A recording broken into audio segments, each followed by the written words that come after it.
శ్రీగురుభ్యో నమః. శ్రీ కాశీ విశ్వనాథ అష్టోత్తర శతనామ స్తోత్రము. ధన్యవాదః. కాశీపురీవాస గురుమూర్తి శివయోగి శ్రీ నిర్మల రామనాథ శర్మ మహోదయః. అఖిలాగమ సంస్తుతం అజాదిదేవ వందితం అఖండమండలాకారం అనేకజన సేవితం అనాద్యంత స్వయంభూతం ఆశాపాస విమోచకం ఆనందకాననాధీశం చైవానందప్రదాయకం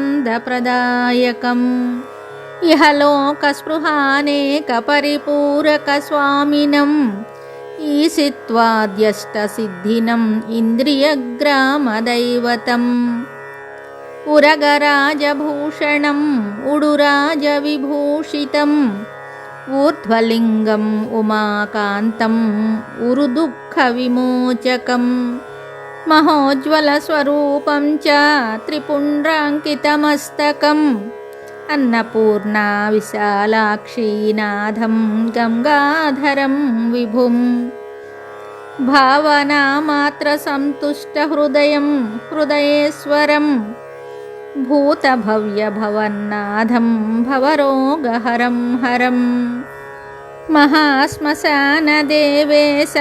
భుక్తిముక్తిఫలప్రదం మహోక్షవాహనారూఢం మృగహస్తం మహేశ్వరం ఉగ్రం భీమం మృడం సర్వం సర్వైశ్వర్యప్రదాయకం నందీశ్వరాదిసంస్తుతం త్రినేత్రం తాండవేశ్వరం విశ్వేశం విశ్వరూపం చ విశ్వకారణమవ్యయం విషకంఠవిరూపాక్షం వీరభద్రప్రియం శివం మహాదేవం మహేశానం మహనీయగుణాకరం శ్రీమణికర్ణికేశం చ శ్రీమాధవప్రియం ప్రభుం మహాదేవీ సమాయుక్తశరీరం పరమేశ్వరం మృత్యుంజయం మృడానీశం మహాభయనివారకం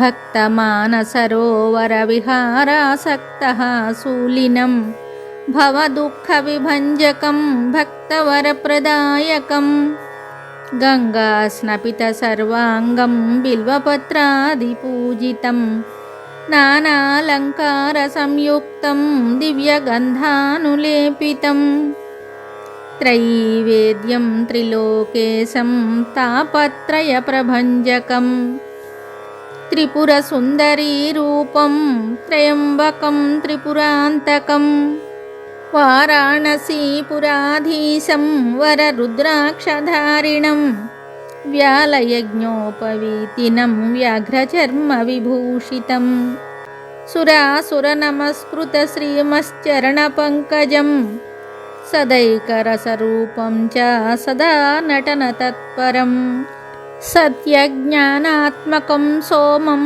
సోమసూర్యాగ్నిలోచనం కాలభైరవమీశానం కాలాగ్నిరుద్రమీశ్వరం శుద్ధకైవల్యరూపం చ శుద్ధవిద్యాప్రదాయకం శాంతం పద్మాసనస్థం చ శ్రీకంఠం చంద్రశేఖరం గిరీశం గిరిజాపతిం పశుపాశవిమోచకం యజ్ఞేశం నీలగ్రీవం చ యోగిహృత్పద్మవాసినం కోటిసూర్యసమప్రభం చంద్రకోటిసుశీతలం జాగ్రత్స్వప్నసుషుప్తీనాం సాక్షీభూతం చిదాత్మకం సర్వవ్యాపకదేవేశం విశ్వనాథమహర్నిశం సదైవ లింగరూపం తం పరానందపరాత్పరం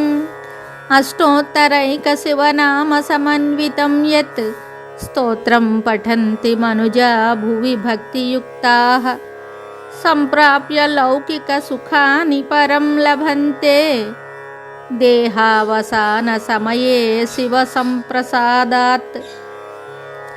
ఇది శ్రీ కాశీ విశ్వనాథ అష్టోత్తర శతనామ స్తోత్రం సంపూర్ణం శుభం.